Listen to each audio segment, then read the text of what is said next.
January, and then we'll go January and July. And I think the single most important piece of advice or question that we ever got was Jeff Ralston, who's now the president of Y Combinator, but he was our partner at the time. He said, what would it take to start another cohort next month? Clearly there's enough interest. What would that take? We realized, we could hire a couple more people and we could start another cohort the next month. But we also realized that if we were going to keep growing one cohort every month, that we'd have to raise more funding at some point. So after that next cohort, we went back to Y Combinator and we told Jeff, I don't think we're going to raise any more money, and I don't think we're going to start another cohort, because if we start this cohort and we don't raise, $100,000, $120,000, we won't be able to finish. So we, don't feel like that's the right thing to do for the prospective students. And who knows if we'll be able to raise at demo day. And if we can't, then there's nothing we can do. And Jeff said, if you guys can't raise at demo day, I'll personally give you $250,000. So that gave us the license to kind of keep going. And now I believe we just started our 54th full-time cohort instead of our 6th. And we have other tracks. I think all in we've had more than 200 separate cohorts start the program. So that piece of advice, we would be very, very small still if we hadn't done that. Do we want to jump to the questions over here, or what should we do? Sure, Austen, we have some questions. We can address them. So Divya asks, when things are too good to be true, there are skeptics that are not convinced. How do you reach out to them and convey your credibility? Yeah, I think that is, to this day, the biggest question that we have in admissions is, if you look at what the average college is teaching or promising people, the median income of someone with a 4-year degree is right around $50,000. We promise that we can get you there in 6 months, or you don't pay us anything. And often we're, much higher than that from a salary or income perspective. So there's immense skepticism amongst regulators, prospective students, competitors. And I think, at the end of the day, all you can really do is show. So we started out by making the first month of Lambda School, what's now Bloom Tech, completely free. So you could try it for 3.5 weeks and decide it's not for you and drop out and pay nothing. I think our business model pretty clearly shows that our incentives are aligned, and if it's not too good to be true, then it's kind of weird. And then the other thing is, just as much transparency as you can possibly show. So we produce full outcomes reports that are full of data of how students perform, how graduates perform, what their salaries are, what their job titles are, where they are working, what state, what country. And at a certain point, people can look at those and see that things are working.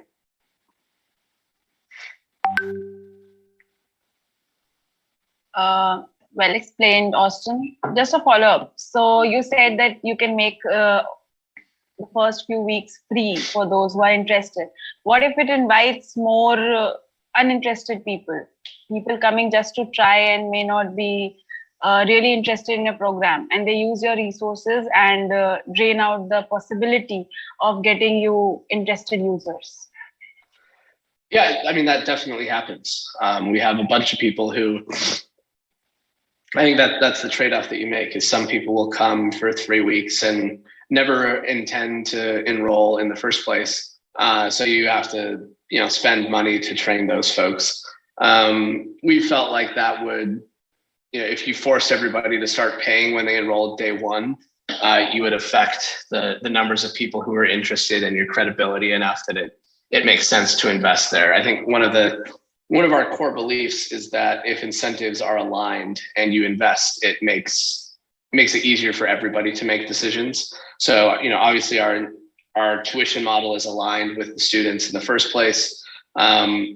And as a result, it's easier for us to recruit students than other schools. And we've even seen, times when if schools were to take the resources that they spend on, marketing and advertising and instead put that into the product and even potentially giving things away, it would be a net positive. So I think that's one of our core theses is that if you show value and you can prove it out before you demand anything back, and then it's a much easier sales process. And it's not really a sales process, but a much easier admissions process, I suppose. Cool, Austin. So one other question is from Vani. She asks, why do you believe aligning student and institution incentives is not more widely adopted in the industry, given it's a win-win for stakeholders? What are the challenges you're facing in making this model work? Yeah, I think that the short answer is you make way less money. So, if you look at the average university in the United States, the graduation rate is something like 50%. The placement rate is something like 60%. And then, the default rate of people who don't pay their loans is something like 10%. So you can either have 100% of the students pay, or you can have 90% of 60% of 50%, which really quickly starts to look like 20 or 30%. So the reason more people don't do incentive aligned tuition is because you make a third of the revenue as you would if you were charging upfront. Now, our thesis has always been if you do that right, you'll have more than 3 times as many students anyway, and it will offset. And not that you need to compare $1 to another dollar at another school. So it's just a different model. It's a harder model to run. It requires more upfront capital. The school is taking on levels of risk that most schools are not familiar with. When we first got started, one of the biggest points of pushback from investors was, well, won't everybody just do this? Like if the income sharing model works, or if a loan with a guarantee works, won't everybody do that?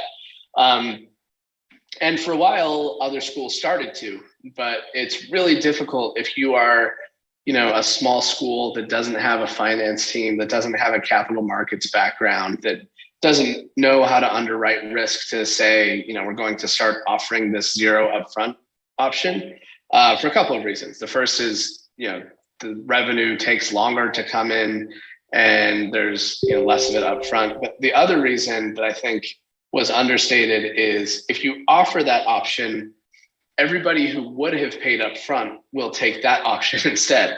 So it's not only that revenue is smaller or that it's delayed, it's that you also cannibalize the would-be revenue of the people who are okay to pay up front. So, in theory, you can have a school that is doing really well and it introduces an incentive aligned model, and all of a sudden its upfront revenue goes to zero. And unless you have enough capital and wherewithal to weather that storm, that can be pretty nasty. And we've actually seen some schools that didn't realize that would be the case and weren't able to switch back, and they just go out of business. And that's a lot of schools that we started out competing with were very small, teams of 4 or 5 people or a single location, something like that.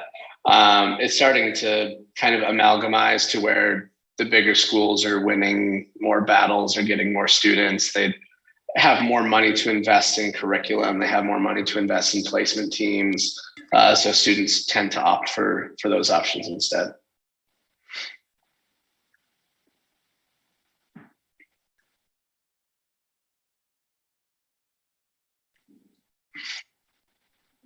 Sure. So moving forward to the other question, we have What are your learnings, if any, from your fellow Y Combinator backed companies? Yeah, I mean, there's so many different things that we learn from, the most valuable part of Y Combinator, and I know this is something that was pitched to us originally, but I didn't actually believe, is the network. So Y Combinator has an internal forum. I think this is public now, so you can talk about the fact that it exists, called Bookface. But it's really just the founders of, 2,000 or 3,000 Y Combinator backed companies that are all in the forum together. And then, you kind of form groups that you hang out with, and you get to know some founders really well. So we were lucky enough that met Patrick Collison pretty early on, and Stripe, which is one of the bigger companies in Silicon Valley, ended up investing in Lambda School as one of its first direct investments. And we actually hired the third Collison brother that wasn't working at Stripe. And you become really friendly with some folks. So I talk to Amjad, who's at Replit, almost every day, and you kind of build out a cohort of fellow founders that you're constantly trading advice with, that you're learning from. You watch their mistakes, they watch yours. So the network is extremely valuable. I think, especially as a founder, it can be a lonely road sometimes, because not everybody understands what, it feels like you're the only person that has to solve that specific problem. But within Y Combinator, even when you're going through YC, in our batch, there were 100 companies, and you found out that, 70 of the companies are all trying to solve the exact same problem at the exact same time. So you can accelerate your learnings a lot.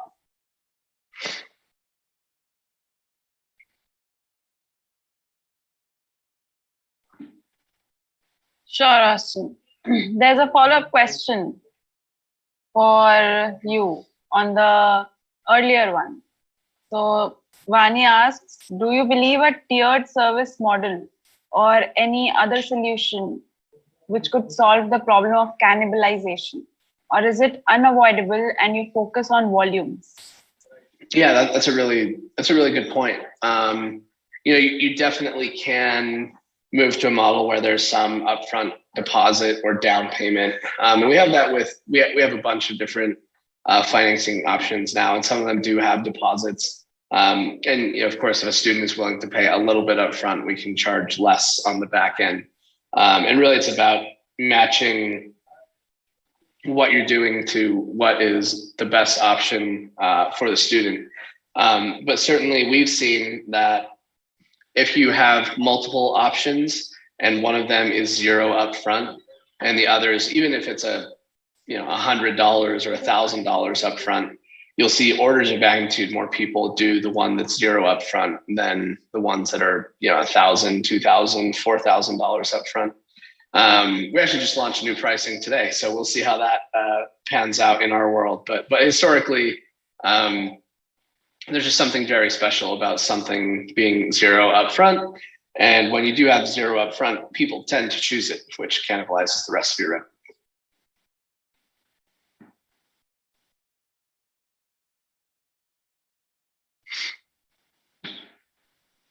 Okay, so seems like people have a lot of questions. So Naira asks, before launching a model different from industry norms, what is the ground level research you undertook to understand your target audience? What would you recommend to young entrepreneurs who don't go by the conventional practices and hence have to create from scratch? Yeah, I think it's easy to not fully appreciate the advantages that a very young company has. And when we're in Y Combinator, most everybody was spending all of their time either building a product or talking to users. And now, I still try to talk to users, but now that, we've got hundreds of employees, it's harder for me to find times to talk to users. And so bigger companies are just less responsive to the actual needs of users. So the way that we did it, honestly, was we kept hearing that it felt like users wanted X, and we could do X in a way that big schools actually couldn't, for a few reasons. We started out saying, hey, let's do something that's free up front and online. And other schools had tried some sort of online thing before, and they said, oh, online doesn't work. And if anybody had tried something that's free up front, they said, oh, that doesn't work. But we were young enough, and we were able to experiment so much more quickly that we could just kind of jump and hope that it would work out over time. And if it didn't, it wasn't a big deal. Whereas if we were to experiment like that today, any change that I make, there are 5 news articles about it, and there are 100 people that want to understand all the detail. It's just harder to do little experimentation as you get big. And you try to fight that to the extent that you can. And certainly, if you're looking at a giant company with thousands of people, Google could never launch something as a test tomorrow, and we were launching every day some little test. So I think actually small companies or small startups have a huge advantage there, and you can talk to your users and you can try stuff and see what works really, really quickly. Explains quite a lot. So moving on to our other question, that is, why is that you think that most institutions don't align student and institution incentives if it is a workable win-win model? A trend seems to be that many intuitive solutions are not the norm, which seems counterintuitive. Yeah, I think we kind of talked about this a little bit earlier, but if you align incentives with students, you may make less money. So certainly the university system in the United States, which is different than other places, if you want to take federally backed student loans, it's literally the government will send you a check. So why would you turn down the government sending you a check, and then the student has to pay it back unless there's something bigger and grander out there? So it's difficult to go to a university and say, hey, how would you like to, instead of making all of your money up front, no matter what, how would you like to make less money in the future, hopefully? It's not the best sales pitch. I think there are angles where it makes sense. And certainly if your goal is to build a much bigger scale than what people have done in the past, I think it's probably necessary. But if you're an existing school that's doing fine and not really optimizing for getting to scale, it's just unnecessary to do. It's hard. You make less money, so you just don't do it.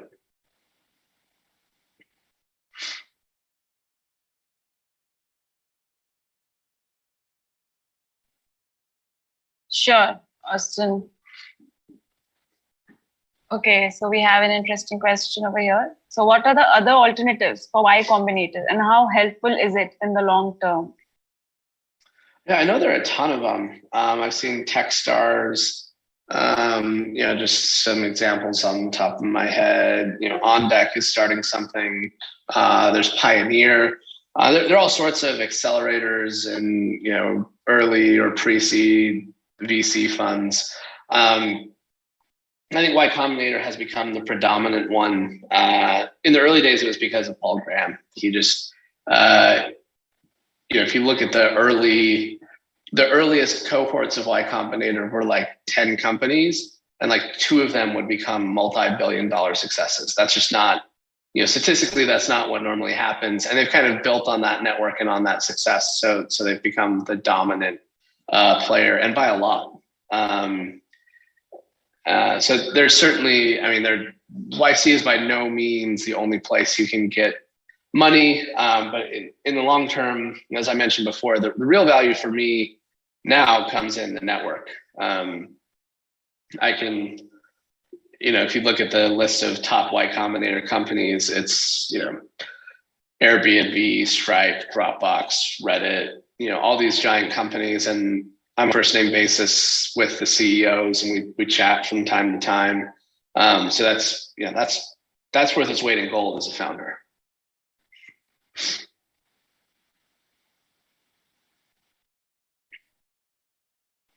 Nice. I think so you have told us quite a few alternatives to Y Combinator.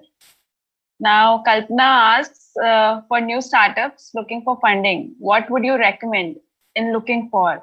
Researching for investors? Is there a synergy or compatibility that needs to be looked into? Yeah, I think, the very basic answer is you should find investors who will help you get to the next stage.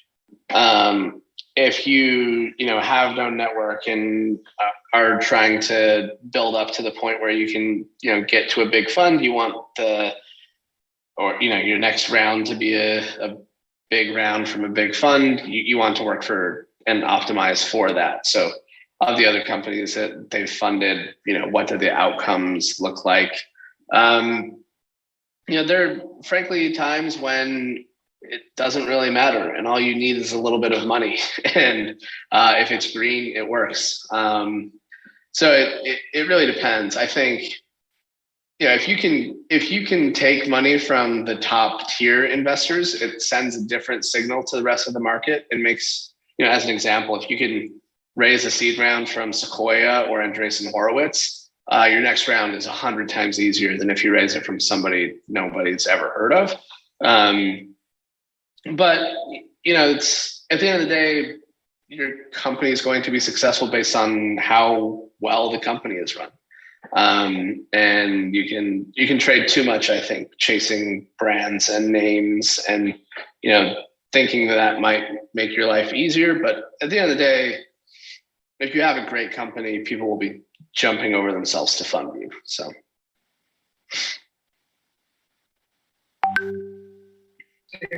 Okay, so I think so this will be the last question for the day. Given that you mentioned older companies are less responsive to consumer needs, what are your plans for when you scale up to be able to continue listening to your customers? Yeah, I think that's a really good question. I think the short answer is that the companies that I've seen innovate well as they scale, and some companies don't need to, right? If Google were just a really, really good search engine and that's all they ever did, they would probably still be $1 trillion company. But I look at the models where there's been more innovation or more decentralized innovation, and that generally looks like building small teams that can act independently. So some of the companies I've seen do that really well. Uber was phenomenal at that. Every city was basically run like its own separate company. It had its own P&L, it had its own leadership, and they would share resources and brand name and code with the main Uber. But it was, Uber was basically 150 little startups for a time. And then the other model that I've seen work really well is Amazon as they've grown and scaled. Similarly, they have small independently operating companies, and the way that Amazon has built itself is everything is an API. So everything that you do internally is exposed as an API, and you can work with any of the APIs across anywhere in the company. And it kind of creates a scenario where you can work really effectively at both small and really large scale simultaneously, which I think is very difficult to do. And I think that's, an underrated aspect of how Bezos built Amazon is how thoughtful he was about the organizational structure. So yeah. Cool. I think we have one more question from Yash. What drove you to take the decision of rebranding, and how did you go about it without disenfranchising your existing customer base? Yeah, I think we have a really eloquent, PR-friendly answer somewhere. The shorter answer is there was a long trademark lawsuit that we were involved in. And so that kind of drove the decision making. We did a bunch of research to figure out, how we could use that as an opportunity to build a better brand than what we had. And there are lots of reasons that we're turning a corner as a company, so it was a good time to rebrand. But it's not necessarily something we sought out, if that makes sense.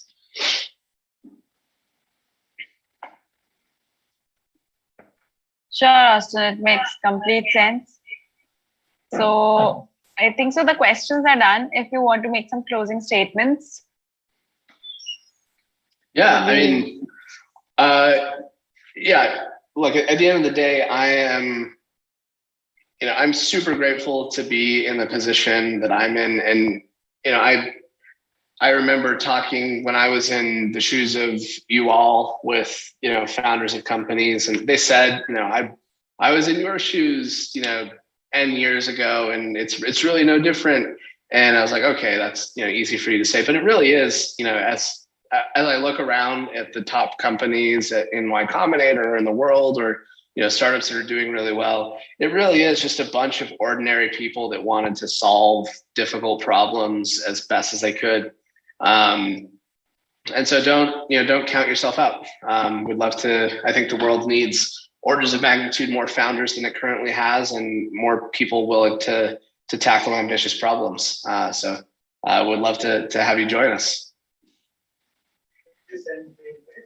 Sure, Austin. I think so it was a really interactive session, and we appreciate all the wisdom and knowledge that you shared with us. So I think so we'll close this session now with ending with a video of our title sponsor. So please watch it before you.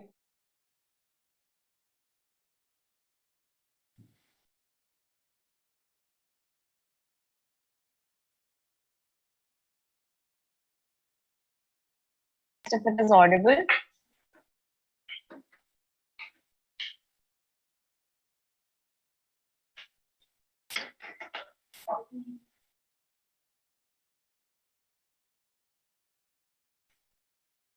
नहीं लगी ना तो शादी करा देंगे. Thanks to Hirect, where I could directly chat with the startup founders and get a job I deserve.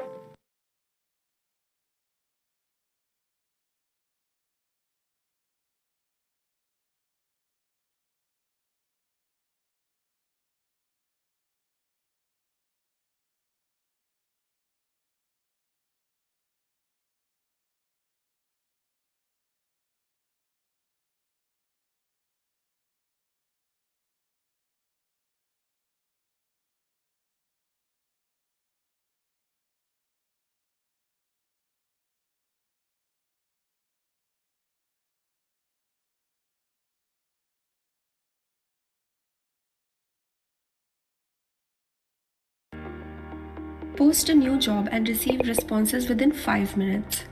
For a verified recruiter, posting a job can be done with a click of a button.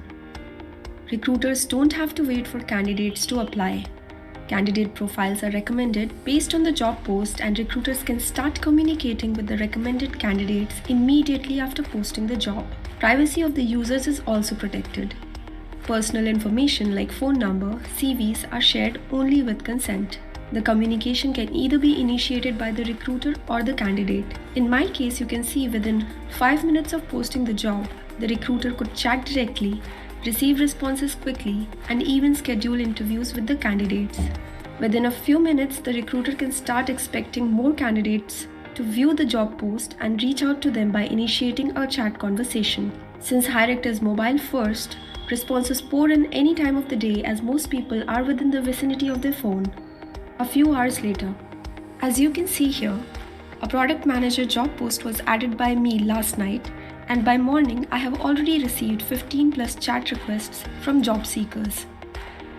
You can see that my feed is full of product managers from top institutes and companies as matched by the algorithm. I'm able to initiate a chat with them and receive a response quickly, as I can see their last active response. Matching algorithm, secured privacy makes it 5 times better product for recruiters.